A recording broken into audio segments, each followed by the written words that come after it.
ఇప్పుడు ఏమైనా నా దగ్గరకు వచ్చినప్పుడు నేను 40 రూపాయలు చెప్తున్నాను, వీళ్ళు 39 చెప్తాను. నా కూడా దగ్గరికి వీళ్ళ దగ్గర కొనేవాళ్ళు 10 మంది ఉన్నారు.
చిన్న చిన్న స్క్రూలు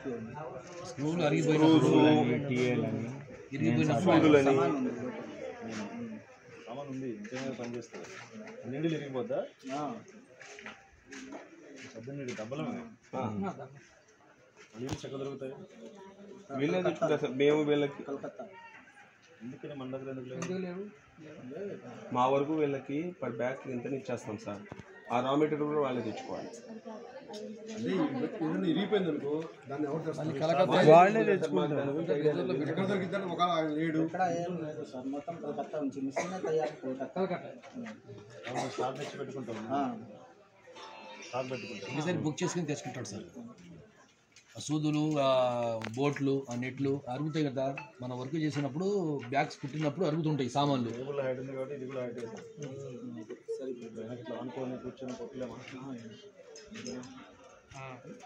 పని అంతే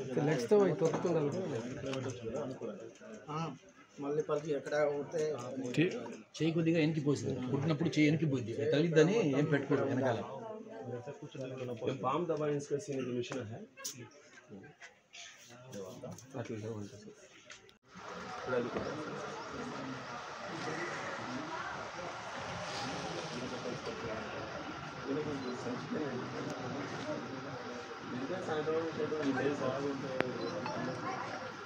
రైస్ బ్యాగ్స్ కి తక్కువ ఉంటుంది, ఈ మేజ్ బ్యాగ్స్ కి ఎక్కువ.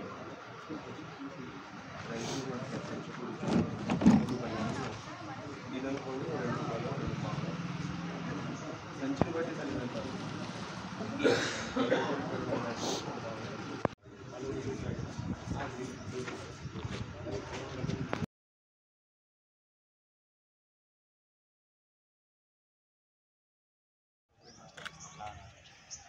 రేటు పెంచమ్మా,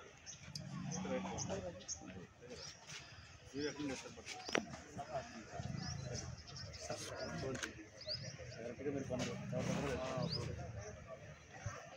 మీకు ఎంత పడుతుంది? మీకు తక్కువ, మీకు మొక్కజొన్న పట్ట ఎంత పడుతుంది?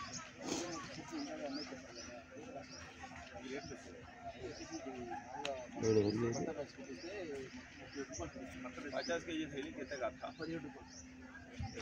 ఆల్మోస్ట్ 1 రూపాయి క్వాలిటీ బట్టి సార్. కొంచెం ఫైనల్ ప్రోడక్ట్ బాగుందనుకోండి 10 తీసుకుంటాం, కొంచెం తక్కువ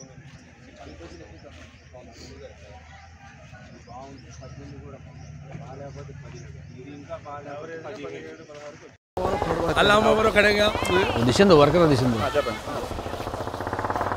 మీ పేరు చెప్తారు. నా పేరు షేక్ పొద్దులి వలీ హుసేన్. ఇది మనం దాదాపు నేను ఒక 20 సంవత్సరాల నుంచి చేస్తున్నా. గవర్నమెంట్ నుంచి పెద్దగా మనకు ఏం బెనిఫిట్లు లేవు. 6 నెలలు సీజన్ ఉంటే 6 నెలలు సీజన్ ఉండదు, ఖాళీగా ఉండాలా. మనకు గూడాలు లేవు, సొంత గూడాలు లేవు. మనకు వర్షాలు పడితే మనం తయారు చేసిన సరుకు అంతా తడిసిపోయిద్ది. తడిసిపోయిన సరుకు ఎవరు వాడరు, అంతా డ్యామేజ్ అయిపోయింది. మనకు గవర్నమెంట్ తరపున ఏమైనా బెనిఫిట్స్ ఉంటే కొద్దిగా గూడాలు లాంటివి ఉంటే దానికి మన సరుకు కొద్దిగా స్టాక్ చేసుకొని వేరే వాళ్ళు అమ్ముకోవటానికి ఛాన్సులు ఉంటాయి. మనంతా ఏంటంటే రోడ్ల మీద పని చేసుకోవటం, అంత పేదోళ్ళు 6 నెలలు పని ఉంటే 6 నెలలు పని ఉండదు. తర్వాత చాలా ఇబ్బందులు పడుతుంటాం. మన తాతల ముత్తాతల కాడ నుంచి ఇదే వ్యాపారం. మా ఊరికి ఎలమంద తురుపాలెం అంటే అంతా గోన్ సంచి వ్యాపారము, ప్లాస్టిక్ సంచి వ్యాపారము చేసుకునే వాళ్ళు కూడా మనవాళ్ళే, కుట్టించే వాళ్ళు కూడా మనవాళ్ళే, అంతా మనవాళ్ళే. కాబట్టి అంత దుమ్ము, అంత దులారము, మనకు బెనిఫిట్స్ గవర్నమెంట్ తరఫున ఏం లేవు. ఇప్పుడు దాకా ఏ గవర్నమెంట్ వచ్చినా కూడా మనకు మా ఊరికి గవర్నమెంట్ తరఫున ఈ వ్యాపారం ఏం బెనిఫిట్స్ లేవు. మన సీఎం గారు వచ్చినప్పుడు మన వాళ్ళు కలిశారు, పెద్దోళ్ళు, మన ఊరు వాళ్ళు. సీఎం గారు దగ్గర పోయింది మ్యాటరు. సీఎం గారు మళ్ళీ తర్వాత మన వాళ్ళు వస్తారు, దాన్ని బట్టి మీరు ఫాలో చేయండి అన్నారు. దాని గురించి మన కోరుకునేది ఏంటంటే గవర్నమెంట్ తరఫున గవర్నమెంట్ తరఫున బెనిఫిట్స్ ఉంటే బాగుంటుంది. అంత పేదోళ్ళు 366 రోజులు మనకు బెనిఫిట్స్ ఉండాలంటే కొద్దిగా మన సొంత గూడాలు, కొద్దిగా మన ఊళ్ళో 100 మంది వ్యాపారస్తులకి 10 మందికి గూడాలు ఉన్నాయి. 90 మంది కూడా రోడ్ల మీద చేసుకునే మనం వర్షాలు వస్తే సరుకు అంతా పాడైపోయింది. దాని గురించి ఏమైనా గవర్నమెంట్ మనకు మా ముఖాలు చూసి కొద్దిగా సాయం చేస్తే మనకు మన దగ్గర వర్క్ చేసే వాళ్ళకు 6 నెలలే ఉంటుంది పాపం వర్క్. తర్వాత 6 నెలలు ఖాళీగా ఉండని ఇంట్లో కుటుంబాలు నడవాలా, పిల్లలు చదువుకోవాలా, అన్ని రేట్లు పెరిగిపోయినాయి. ఇప్పుడు దాన్ని బట్టి మనం గవర్నమెంట్ కొద్దిగా మనం సాయం చేస్తే బాగుంటుంది.